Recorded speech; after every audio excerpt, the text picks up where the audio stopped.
All right, my people, oh hell, on a day on a D&Z TV, it is the number one, the champion place when it comes to basic information of everything happening in the family of the Ooni of Ife. Where you need to get this gist is live here at D&Z TV. So, if you've not subscribed to our channel, this is the opportunity. You need to subscribe to our channel. Click on the notification button, comment, like, and share our videos. So, right about now, the Ooni's family has actually laid a curse on all the Oloris for bringing disgrace to the family, for taking authority into their hands. Now, basically speaking, so much is actually happening at the palace of the Ooni of Ife, as all of these women are actually consistently trying to fight, trying to cause issues, trying to cause problems to the Ooni. But normally and naturally, the Ooni of Ife has actually remained adamant, not really taking any serious action against what the Oloris are doing to him. But be that as it may, the Ooni's family members have actually stood up to the task. Yes, the family members have decided to stand up to the task to fight for their son. They need to fight for their son because whether they like it or not, family will remain, family will stay. And there's this saying that says family first. So no matter the challenges that you have, your family will always and definitely stand by you, fight for you, and protect you with everything they've got. That is why the way it is right now, the Oni has actually relied greatly on his family members to see that they fight to a standstill. All of these Oloris that are causing perpetual disunity to the palace. They have caused disunity in so much so that nobody can even stand against them. They've actually become too powerful, especially with someone like Miriam on board. Miriam has actually remained a thorn in the flesh of everybody in the palace. She has become a flesh, a thorn even on the palace, and even she has become a thorn even in the flesh of the Oni himself. That is why these few days now, you can see that everybody is logically looking at ways whereby they can actually activate and make the Oni not to be part of all this predicament. And the only thing that they can do is to see that they speak out on behalf of the Oni.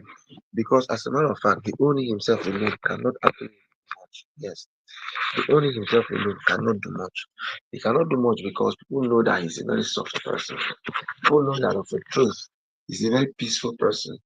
And you know the way it is, once you're attached to very peaceful people, they try not to get involved in so many things, especially as it concerns the palace. Now, the good thing about the Oni is that he's beginning to get to the point of self-realization, where he knows that of a truth, he needs to do something and fast too. It doesn't matter how much he has been labeled as someone who is not capable and strong of taking responsibility. The truth about the matter remains that he, as a matter of fact, has actually really not had any very cognate excuse to remain relevant.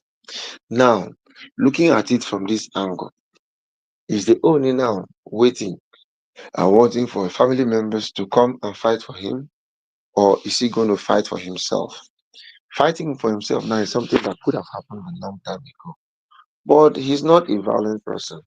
So he does not even have the morale or wherewithal to show that he's actually fighting for a just cause. Whereas everybody knows that he's fighting for a just cause.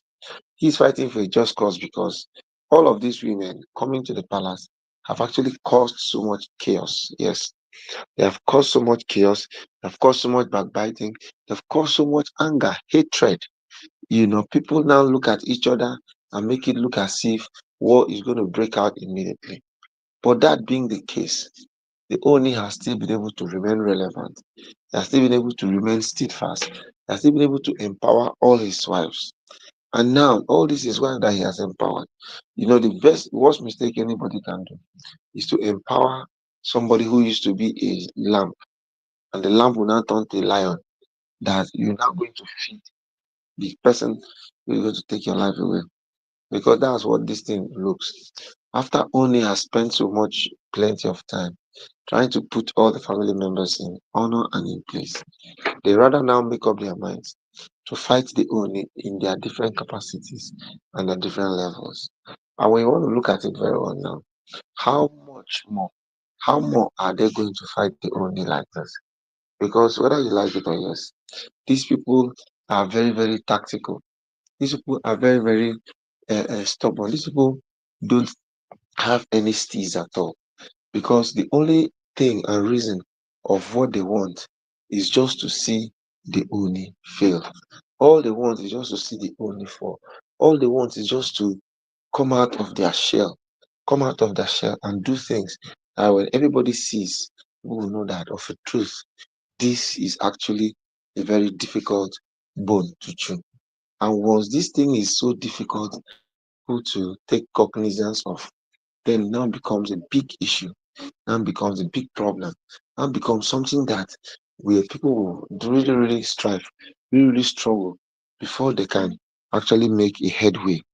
Now, making a headway now is actually something that everybody really needs to talk about because when you look at it very well, you now realize that the Oni, as a matter of fact, is a very daring person.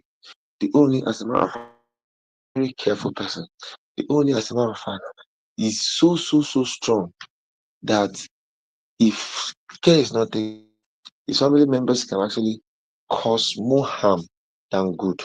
So everybody now who is in the palace called the Olori should be careful and very, very mindful of themselves. They should be mindful because the truth about the matter is there's a new sheriff in town.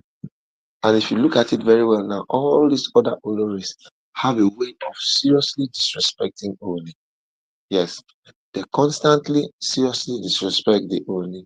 Whereas every other person has the mind and ambiguity to see that they live strong, they live buoyant, they live excellent, not minding the logistics and things that have been falling out of place and out of perspective. But indirectly, all of these women still have a way of making it look very, very illogical for them to coexist. And once coexistence becomes so difficult, once coexistence becomes so difficult, anarchy will definitely take center stage. And anarchy is actually what the women have consistently suffered in the palace. So when they consistently suffer anarchy in the palace like this, it will do nothing but to breed some form of misfortune. It will do nothing but to breed some form of failure, some form of innuendo, some form of decay things that will consistently and constantly tear the palace apart. And this, as a matter of fact, are things that we don't really want. We want to see a palace that can be together, palace that can function up till a way and manner, and everybody will be glad to be called a citizen of Yeyeluwa. All right, my people, this is where we'll be stopping till we come your way again. I remain your brother, DMZ TV. Thanks for watching.